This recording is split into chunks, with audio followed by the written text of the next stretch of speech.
दोस्तों उम्मीद है आप सब अच्छे से होंगे। तो इस वीडियो में दोस्तों हम बात करने जा रहे हैं कि अगर आपका भी खाता पंजाब नेशनल बैंक में है और आप कुछ दिनों से ट्रांजैक्शन नहीं कर रहे हैं, यानी कि पैसे का लेन देन नहीं कर रहे हैं दोस्तों, तो हमारा जो खाता है वो स्टॉप हो जाता है, यानी कि उस पर होल्ड लग जाता है, रोक दिया जाता है हमारे ट्रांजैक्शन को। तो उसके लिए दोस्तों हमको जो है कि एक फॉर्म भरना पड़ता है। अब देखिए पंजाब नेशनल बैंक में और बैंक शामिल हो गए हैं। पहले पंजाब नेशनल बैंक अकेले था, फिर इन बैंकों को इसमें मर्ज कर दिया गया, तो ओरिएंटल बैंक और यूनाइटेड बैंक और पंजाब नेशनल बैंक, तो तीनों का ये केवाईसी फॉर्म इसी प्रकार से भरा जाएगा दोस्तों। तो हम यही बताने जा रहे हैं कि अगर आपका भी खाता बंद हो गया है और आपने भी ट्रांजैक्शन कुछ समय पहले तक किया और उसके बाद से आपने कई सालों तक आपने कोई भी लेन देन नहीं किया और खाता रुक गया, तो फिर आपको एक फॉर्म दे दिया जाता है बैंक की तरफ से भरने के लिए, जिसको बोलते हैं केवाईसी। केवाईसी का मतलब होता है कि नाउ योर कस्टमर, यानी कि बैंक ये जानना चाहता है कि आप जीवित हैं कि नहीं हैं, और आपने जो ट्रांजैक्शन नहीं किया तो उसके लिए फिर आपको ये फॉर्म भर करके देना पड़ता है। देखिए इस फॉर्म को भरते कैसे दोस्तों, तो बहुत सिंपल सा ये फॉर्म है, देख लीजिए। हालांकि मैं देखता हूँ कि लोग भरते हुए गलतियाँ कर देते हैं और कई बार में ये फॉर्म को भरते हैं, तो मैं इस वीडियो को इसीलिए बना दे रहा हूँ ताकि आप इस वीडियो के माध्यम से आप अच्छे से अपने फॉर्म को भर सकते हैं। और जानना भी ज़रूरी है, अगर हमारा खाता खुला हुआ है पंजाब नेशनल बैंक में, तो हमें ये जानना ज़रूरी है कि केवाईसी फॉर्म कैसे भरा जाता है, क्योंकि जब आप फॉर्म आपको दे दिया जाता है, अगर आपका खाता बंद हो, फिर आप इधर उधर किसी की मदद लेने की कोशिश करते हैं कि हमारा खाता चालू करने के लिए ये फॉर्म मैं किससे भरवाऊँ और कैसे भरवाऊँ। तो दोस्तों मैं ये वीडियो आपकी मदद के लिए बना रहा हूँ कि आप इस वीडियो को देख करके भी अपना केवाईसी फॉर्म दोस्तों भर सकते हैं। तो आइए हम शुरू करते हैं कि फॉर्म कैसे भरते हैं दोस्तों। तो मेरे इस चैनल को सब्सक्राइब कर लीजिएगा, बेल आइकन को ज़रूर दबाइएगा, ताकि जब भी मैं कोई इस तरह की वीडियो बनाऊं तो आप तक पहुंचे। मैं अब सीरीज़ चालू कर रहा हूं कि जितने भी मेरे मार्केट में बैंक हैं, union bank, Punjab bank, state bank और HDFC बैंक और यूपी बड़ौदा बैंक, तो सभी का मैं जमा स्लिप और केवाईसी फॉर्म, ओपनिंग फॉर्म, खाता कैसे खुलता है, और यानी कि सब कुछ मैं कवर करने वाला हूँ दोस्तों। तो आइए इस वीडियो को शुरू करते हैं। तो मैं इस वीडियो में बता रहा हूँ कि पंजाब नेशनल बैंक का केवाईसी फॉर्म कैसे भरते हैं। तो सबसे पहले दोस्तों यहाँ पे देखिए कि सबसे पहले यहाँ पे हमको नाम लिखना पड़ता है। तो यहाँ पे अपना नाम लिख दीजिएगा, हिंदी या इंग्लिश जिसमें भी आपको समझ में आए। तो मैं देखिए यहाँ पर अपना नाम लिख देता हूँ। तो जो आधार कार्ड पे नाम हो दोस्तों वही नाम यहाँ पर आप फिल करिएगा। और यहाँ पे देखिए मैं पता लिख देता हूँ अपना, तो यहाँ पता आप लिख दीजिएगा। मैं ये फॉर्म इंग्लिश में फिल कर रहा हूँ, आप यहाँ पर अपना हिंदी में भी लिख सकते हैं। जैसे कि मैंने जो अपना पता लिखा हुआ है इसको देखिए मैंने हिंदी में लिख दिया है। आप एक ही में भरिएगा, चाहे इंग्लिश में चाहे हिंदी में, मैंने ऐसे ही सिंपल में लिख दिया है। तो और देखिए यहाँ पे ग्राहक आईडी आप छोड़ दीजिएगा, इसको कस्टमर आईडी बोलते हैं। कस्टमर आईडी जो है आपके उस पर लिखा रहता है, पासबुक पे लिखा रहता है, तो लिख दीजिएगा अगर होगा, तो नहीं तो छोड़ दीजिएगा, ये वो लोग खुद ही निकाल। जैसे मैंने एक सिंपल में मैं ऐसे लिख दे रहा हूँ, ये कस्टमर आईडी इसी तरह से होती है, मैं सिंपल में लिख रहा हूँ। तो JZA या फिर किसी का और किसी सीरीज से ये नंबर चालू होता है, तो कस्टमर आईडी अगर आप लिख दें तो ठीक है, नहीं तो फिर कोई बात नहीं है। आप अकाउंट नंबर जब लिखते हैं तो उससे बैंक वाले कस्टमर आईडी निकाल कर को अपना काम कर लेते हैं। यहाँ पे देखिए खाता नंबर हमको लिखना पड़ता है, तो जो भी जितना भी अंक का आपका खाता नंबर हो आप यहाँ पर इसको लिख सकते हैं। तो मैंने देखिए यहाँ पर खाता नंबर बस यूँ ही एग्जाम्पल के तौर पे मैंने एक लिख दिया है, आप भी इस तरह से लिख लीजिएगा। और दोस्तों देखिए यहाँ पर जो आपके आधार कार्ड में जो एड्रेस है उस एड्रेस को यहाँ पे फिल कर लीजिएगा। जैसे कि मैं यहाँ पर अपना एड्रेस फिल कर ले रहा हूँ, तो इसी तरह से आप अपने आधार कार्ड पे जो भी एड्रेस होगा दोस्तों उसको सेम यहाँ पर फिल कर दीजिएगा। और देखिए यहाँ पे जो डिस्ट्रिक्ट वगैरह के लिए देखिए यहाँ पर नीचे एक ऑप्शन आ रहा है, यहाँ पे डिस्ट्रिक्ट आप लिख दीजिएगा, या फिर कोई दिक्कत नहीं है आप ऊपर भी सब भर देंगे तो कोई मामला नहीं। यानी कि 2 लाइन आपको मिली है, इन 2 लाइन में जो भी आपके आधार कार्ड पे एड्रेस हो उसको आप यहाँ पर फिल कर सकते हैं। अच्छा, आप देखिए यहाँ पे जो आपका पिन कोड हो आपके एरिया का उसको यहाँ पे भर देना है, और आप किस राज्य से ताल्लुक़ रखते हैं, क्योंकि ये जो फॉर्म है हर राज्य में एक ही तरह से भरा जाता है। तो आप यहाँ पर जो भी आपका राज्य होगा लीजिएगा। मेरा यूपी है तो मैं यूपी यहाँ पे लिख देता हूँ। आप पूरा फुल में भी उत्तर प्रदेश आप लिख सकते हैं। और यहाँ पे देखिए जो भी आपका मोबाइल नंबर होगा दोस्तों उसको यहाँ पर आप फिल कर दीजिएगा, और ज़रूर से मोबाइल नंबर डालिएगा। मैंने एग्जांपल के तौर पे ऐसे ही लिख दिया हुआ है। तो आप भी यहाँ पर पूरा 10 अंकों का जो नंबर होता है उसको लिख दीजिएगा दोस्तों। टेलीफोन नंबर तो अब आता नहीं है, तो टेलीफोन नंबर वाला कॉलम अब ये बेकार हो गया है। और ईमेल आईडी अगर आपका होगा तो ज़रूर लिखिएगा, अगर नहीं होगा तो कोई बात नहीं है, लेकिन अगर हो तो लिख दीजिएगा ताकि आपके जो खाते में ये जो तमाम जानकारियाँ हैं वो मेंटेन हो जाए। अब यहाँ पे देखिए पूछा जा रहा है पिता का क्या नाम है, तो पिता का नाम जो भी हो आप यहाँ पे लिख दीजिएगा। तो कैपिटल लेटर में लिखिए चाहे स्मॉल लेटर में, लेकिन ये बॉक्स बना हुआ है तो अच्छे से आप कैपिटल लेटर में लिख दीजिए, बल्कि सारी जानकारी आप कैपिटल लेटर में भरेंगे तो ज़्यादा बेहतर है।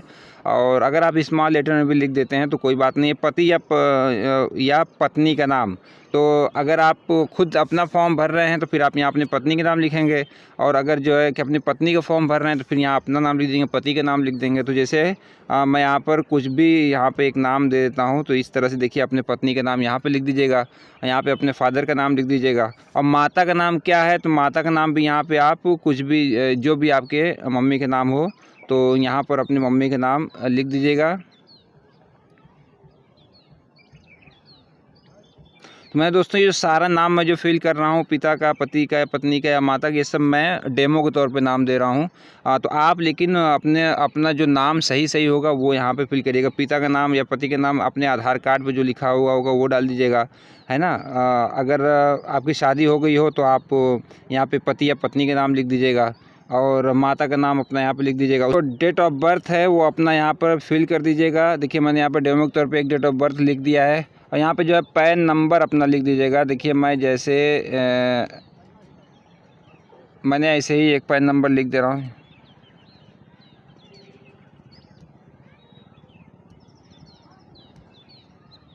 तो यहाँ पे देखिए आप पैन नंबर अपना भर दीजिएगा। अगर यहाँ पे नहीं पैन नंबर भरना हो तो इसको छोड़ दीजिएगा। देखिए यहाँ पर जो फॉर्म 60, अगर आपके पास पैन कार्ड हो तो फिर ठीक है, तो फिर आपको ये फॉर्म 60 नहीं भरना है। जो फॉर्म 60 लिखा हुआ है ना, अगर पैन कार्ड हो तो नहीं भरना है, अगर पैन कार्ड नहीं है तो फिर आपको फॉर्म 60 भरना पड़ेगा। तो फॉर्म 60 दोस्तों आपको तब भरना होता है जब आपके पास पैन कार्ड ना हो। तो पैन कार्ड आमतौर से अब लोगों के पास तो होता ही, अगर पैन कार्ड नहीं है तो फिर इस तरह से एक फॉर्म 60 आता है जो पंजाब नेशनल बैंक से मिल जाता है दोस्तों। तो इसमें आपको भरना पड़ेगा। देखिए इसमें भी बेसिक जानकारी होती है, वही नाम होता है, मिडिल नाम होता है, उसके बाद देखिए डेट ऑफ बर्थ होता है आपका, आपके फादर का नाम होता है, आपका जो एड्रेस होता है उसको यहाँ पर लिखना होता है, और उसके बाद जो देखिए यहाँ तक सब एड्रेस का कॉलम है। अपना मोबाइल नंबर देखिए यहाँ पर लिख दीजिएगा। फिर अपना जो है कि अमाउंट ट्रांजेक्शन वगैरह अगर लिखना तो लिखिएगा, वरना कोई बात नहीं है इन सब का। और यहाँ पे देखिए जो भी छोटी मोटी जो भी जानकारी दोस्तों इसको आप फिल कर लीजिएगा। अब मैं इसको भी भरना आपको बता दूंगा कैसे ये भरा जाता है, लेकिन अभी मैं केवाईसी फॉर्म भर रहा हूँ। इसको भी किसी वीडियो में कवर करके दोस्तों बता दूंगा अब मैं कि फॉर्म 60 कैसे भरते हैं। आमतौर से लोगों के पास कि पैन कार्ड होता ही है, तो मैं अभी इस वीडियो को बना रहा हूँ ताकि पैन कार्ड के रहते हुए आप ये फॉर्म जो है वो कैसे भर सकते हैं। दोस्तों देखिए यहाँ पे अब जो प्रमाण के दस्तावेज प्रस्तुत, यानी कौन सा डॉक्यूमेंट आप केवाईसी में दे रहे हैं। नाउ योर कस्टमर, यानी कि केवाईसी में जब आप करवाने के लिए जा रहे हैं तो आपसे 2 डॉक्यूमेंट की ज़रूरत होती है। तो 2 डॉक्यूमेंट आप कौन कौन से दे रहे हैं तो यहाँ पे लिखना पड़ेगा। देखिए जैसे कि आजकल के जो एक फेमस डॉक्यूमेंट है आधार कार्ड है, तो मैं यहाँ पे देखिए आधार कार्ड लिख देता हूँ। तो इसी तरह से आप भी लिख दीजिएगा। देखिए मैं आधार कार्ड लिख दे रहा हूँ, यहाँ पे आधार कार्ड का अपने नंबर लिखिएगा। देखिए तो यहाँ पे अपना जो है नंबर वगैरह सब लिख दीजिएगा। 12 डिजिट का होता है तो इस नंबर को आप यहाँ पे लिख दीजिएगा। और देखिए पैन कार्ड अगर आपके पास हो तो यहाँ पे पैन कार्ड यहाँ पे लिख करके यहाँ पे जो है पैन नंबर अपना पूरा फिल कर दीजिएगा यहाँ तक। तो दोस्तों देखिए इस तरह से अपना जो डॉक्यूमेंट है उसको यहाँ पे लिख देना है। अगर आपके पास पैन कार्ड नहीं है, वोटर आईडी है, तो वोटर आईडी भी यहाँ पे अपना दे सकते हैं। 2 डॉक्यूमेंट की रिक्वायरमेंट होती है। अगर पैन कार्ड नहीं है तो आप अपना आधार कार्ड दे करके फॉर्म 60 भर सकते हैं दोस्तों। तो फॉर्म 60 अभी जो मैंने दिखाया है उसमें भी बहुत बेसिक सी जानकारी होती है, उसको आप फिल कर, जैसे मैं ये भर रहा हूँ ना, बस यही सब जानकारी वहाँ पर भी फिल करनी होती है। अब देखिए निवास का देश, यानी किस देश में आप रहते हैं, तो मैं इंडियन हूँ तो मैं यहाँ पर इंडियन लिख दूँगा। आप अगर हिंदी में भर रहे हो तो फिर भारती भी आप लिख सकते हैं, कोई दिक्कत नहीं है। व्यक्तिगत व्यवसाय आप क्या करते हैं, तो आमतौर से हम लोग जो है कि खेती किसानी का काम करते हैं, तो यहाँ पे फार्मर लिख दीजिएगा, या फिर गृहिणी, अगर लेडीज़ हो तो गृहिणी लिख दीजिएगा, यानी कि जो हाउस वाइफ होती हैं, या भी और भी आपका जो भी पेशा हो, दर्जी हैं या फिर लोहार हैं, कुम्हार हैं, या भी जिस भी तरह के आप काम करते हैं तो वो प्रोफेशन आप यहाँ पे लिख सकते हैं।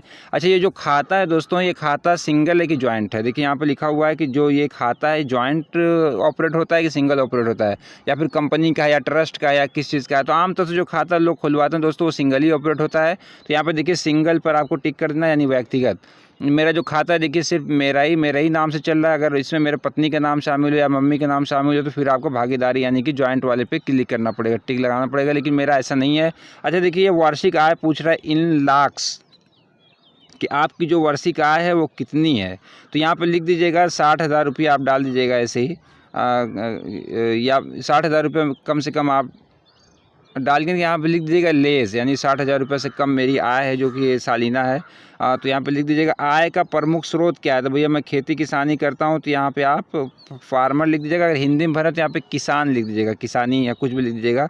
तो विदेश से धन प्राप्ति होती है कि नहीं होती है, भैया मेरा कोई विदेश में नहीं रहता, तो मेरे कोई भी धन प्राप्ति विदेश से नहीं है, तो मैं यहाँ पे नो कर देता हूँ। यदि हो तो किस देश से, अगर आप का पैसा विदेश से आ रहा है तो किस देश से आ रहा है। जैसे कि आमतौर से लोग सऊदी रहते हैं, दुबई, मस्कत, कोवैत, ओमान, अमेरिका या जिस भी कंट्री में रहते हो, तो अगर रहेंगे तो यहाँ पे यस करने के बाद उस कंट्री का नाम लिख दीजिएगा, ताकि वहाँ पे जो आपका रिकॉर्ड है वो अपडेट हो जाए। क्योंकि काफ़ी दफ़ा ऐसा होता है कि आपके बाहर से पैसे आने की वजह से भी आपका जो खाता है वो बंद कर दिया जाता है, वो सस्पेंशन में चला जाता है कि ये आखिर बाहर से कैसे पैसा आ रहा है। तो अगर आप लिख देंगे तो ठीक है, नहीं तो वरना आमतौर से लोग यहाँ पे नो करते हैं, आप भी नो कर दीजिएगा। अगर बाहर विदेश में से पैसा आ रहा है तो किस स्रोत से आ रहा है, क्या काम करते हैं, कार्य का प्रकार क्या, तो यहाँ पे आप लिख दीजिएगा, वरना ये जो तीनों कॉलम है इसको आप छोड़ दीजिएगा ब्लैंक ही, कोई बात नहीं। अब देखिए नीचे आते हैं दोस्तों, अब नीचे जो आते हैं यहाँ पे देखिए दिनांक लिखना पड़ेगा कि आप जो फॉर्म भर रहे हैं वो किस दिनांक को भर रहे हैं। तो मैं जो फॉर्म भर रहा हूँ देखिए वो 23/3/2024 को भर रहा हूँ। तो 23/3 में दोस्तों देखिए मैंने यहाँ पे डेट डाल दिया। जो मेरा खाता संख्या देखिए यहाँ पर मैं डाल दे रहा हूँ, आप भी इसी तरह से अपना खाता संख्या दोस्तों डाल दीजिएगा। मेरा राइटिंग थोड़ा सही नहीं है दोस्तों, तो उसको थोड़ा सा आप मैनेज कर लीजिएगा। मैं देखिए यहाँ पे जो मेरा खाता संख्या देखिए मैं डेमो के तौर पे ऐसे ही डाल दिया हूँ। और यहाँ पर जो सिग्नेचर है दोस्तों, सिग्नेचर, तो आप सिग्नेचर कैसे करते हैं, तो सिग्नेचर भी आप देखिए अच्छे से अपना यहाँ पे बढ़िया से जो बैंक में आपने पहले से किया हुआ होगा वही सिग्नेचर यहाँ पे मान्य होगा। अगर आपका जो सिग्नेचर है मिसमैच हो गया है तो भी यहाँ पे अलग से सिग्नेचर अगर कर देंगे तो फिर बैंक वालों को बता दीजिएगा कि सर ये सिग्नेचर मेरा मिसमैच हो गया है, इसी को जो है मेरा अब अपडेट कर दिए, तो वो लोग इसको अपडेट कर देंगे। तो दोस्तों ये देखिए जो फार्म, ये जो देख रहे हैं ना फ़ोटो वाला जो सेक्शन है, ये फ़ोटो वाला आपको यहाँ पर फ़ोटो अपना लगा देना है पासपोर्ट साइज़। और पासपोर्ट साइज़ का फ़ोटो लगाने के बाद दोस्तों मैं तो आपको कहूँगा कि जो आपका जो सिग्नेचर है आधा फ़ोटो के नीचे और आधा फ़ोटो के ऊपर आप इसको ज़रूर कर दीजिएगा, ताकि जो है आपका सिग्नेचर वो आपके फ़ोटो के साथ अटैच हो जाए, यानी कि जो फ़ोटो है वो आप ही का है, किसी और का नहीं है। तो जो सिग्नेचर से आपको वो वेरीफाइड हो जाएगा। जैसे ही ऊपर नीचे सिग्नेचर करेंगे तो क्योंकि ये सिग्नेचर मैच करेगा तो फिर आपका फ़ोटो वेरीफाई हो जाएगा दोस्तों। तो इस तरह से दोस्तों देखिए ये KYC का फॉर्म था दोस्तों, आप इस तरह से अपना फॉर्म भर सकते हैं बहुत आसानी के साथ। देखिए इस तरह से अपना फॉर्म दोस्तों KYC का भर दीजिएगा। फिर इसके बाद एक आधार का ज़ीरोक्स, जो डॉक्यूमेंट आप लगा रहे हैं आधार और पैन कार्ड, उसका ज़ीरोक्स आप निकाल लीजिएगा। और उसका ज़ीरोक्स निकालने के बाद दोस्तों आप उस पर अपना सिग्नेचर, जो ये वाला सिग्नेचर आपने किया है, आधार कार्ड पर भी सिग्नेचर कर दीजिएगा और पैन कार्ड पर भी सिग्नेचर करके इसके नीचे स्टेपलर लगा दीजिएगा इसके नीचे, और अपने बैंक में दोस्तों इसको जमा कर दीजिएगा। तो आपका जो है KYC वाला जो काम है दोस्तों वो कंप्लीट हो जाएगा। जब आपका दोस्तों KYC कंप्लीट हो जाएगा तो आप बैंक में जाएंगे तो फिर 100 रुपये का पेमेंट आपको जमा करना पड़ेगा। 100 रुपये आपको अपने ही अकाउंट में जमा करना पड़ेगा दोस्तों। तो ये जो अकाउंट नंबर है आप फॉर्म भर लीजिएगा इस तरह से। ये वाला जो फॉर्म अपना है ये पंजाब नेशनल बैंक का दोस्तों जमा करने वाला, इसी में 100 रुपये का भर करके हमको देना पड़ेगा उनको। लेकिन अगर सेम डे में वो केवाईसी कर दे रहे हैं तो ठीक है। आमतौर से सेम डे में केवाईसी करते नहीं, हालांकि जो अच्छे बैंक्स होते हैं वो फ़ौरन केवाईसी कर देते हैं और कोई भी दिक्कत जो कस्टमर्स हैं उनको नहीं होती है। लेकिन बहुत से बैंक ऐसे होते हैं जो कि सेम डे केवाईसी नहीं करते हैं, वो आपके फॉर्म को रख लेते हैं, उसके बाद फिर वो आपको एक आध दिन के बाद बुलाते हैं, तो फिर आपका जो केवाईसी है वो पहले से कर देते हैं और फिर आपका ये जो कुछ पैसा है जमा करा करके आपका खाता जो है दोस्तों वो ओपन कर देते हैं। या फिर अगर आप निकासी कर रहे हैं तो फिर पैसा वो निकाल देते हैं, तो फिर आपका खाता जो है दोस्तों वो एक्टिव हो जाता है। यानी कि निकासी या जमा में से कुछ ना कुछ वो करना पड़ता है। तो दोस्तों ये जो फॉर्म है इस पर 100 रुपया भर के और दे देंगे उनको, तो आपका जो खाता है दोस्तों वो खुल जाएगा। तो दोस्तों इसमें हमने बताया आपको कि पंजाब नेशनल बैंक या ओरिएंटल बैंक या यूनाइटेड बैंक में अगर आपका खाता है, अब तो सब एक हो गया, मर्ज होकर के पंजाब नेशनल बैंक हो गया है, तो आपका खाता है दोस्तों, तो आप कैसे केवाईसी का फॉर्म भर सकते हैं। तो यहाँ पे मैंने आपको डेमो के तौर पे ये पूरा फॉर्म भर करके दिखाया है। आप भी दोस्तों इस वीडियो को देख करके आसानी के साथ फॉर्म को भर सकते हैं। अपने साथ दोस्तों पेन को ले जाना भूलिएगा, क्योंकि बैंक में मैं जब भी जाता हूँ तो लोग पेन ले लेते हैं और कहते हैं पेन नहीं लाए हैं। तो अगर बैंक में जाते समय आप ज़रूर पेन वगैरह लेके जाइएगा, अपना डॉक्यूमेंट ले लीजिएगा, आधार और पैन कार्ड, पासबुक और फ़ोटो ये सब लेके जाएंगे दोस्तों, तो आपका केवाईसी आराम से हो जाएगा। तो दोस्तों ये वीडियो आपको कैसा लगा, इसी तरह से अब हम हर फॉर्म जितने भी बैंक हमारे मार्केट में मौजूद है सभी का हम फॉर्म भर करके आपको वीडियो बना करके डाल देंगे, ताकि आपको किसी से भी मदद लेने की ज़रूरत ना पड़े और ये काम आप खुद से कर सकें। खुद से करेंगे दोस्तों तो आपको भी कॉन्फिडेंस आएगा और आपको भी दोस्तों अच्छा रहेगा। तो मैंने दोस्तों इस वीडियो में बताया है कि आप पंजाब नेशनल बैंक का केवाईसी फॉर्म कैसे भरेंगे। तो पंजाब नेशनल बैंक का केवाईसी फॉर्म भर करके हमने दोस्तों दिखाया है। आप भी इस वीडियो को देख करके आसानी के साथ केवाईसी फॉर्म भर सकते हैं। मैं हिंदी में भी इस फॉर्म को भर करके एक वीडियो बना करके डाल दूंगा, ताकि जिन भाइयों को इंग्लिश में नहीं आती है वो हिंदी में भी अपना फॉर्म भर लें। तो दोस्तों ये वीडियो आपको कैसी लगी, अगर ये वीडियो आपको पसंद आई तो इस वीडियो को लाइक करिएगा, कमेंट बॉक्स में कमेंट करिएगा, मेरे इस चैनल को सब्सक्राइब करिएगा, बेल आइकन को दबाना ना भूलिएगा। फिर हमारी आपकी मुलाकात किसी और वीडियो में होगी, क्योंकि मैं ये पूरी सीरीज़ चलाने वाला हूँ। पूरे फॉर्म को मैं भरूंगा, जितने भी बैंक हैं, Punjab bank, union bank, state bank, HDFC bank, bank of Baroda या ये बड़ौदा ग्रामीण बैंक, जो भी है सबका मैं फॉर्म और हर एक तरह का फॉर्म भर करके मैं वीडियो बना करके डाल दूँगा दोस्तों। तो फिर आप अपना ख्याल रखिएगा दोस्तों, अपने घर परिवार सबका ख्याल रखिएगा। हमारी आपकी मुलाकात किसी और वीडियो में ज़रूर होगी। धन्यवाद।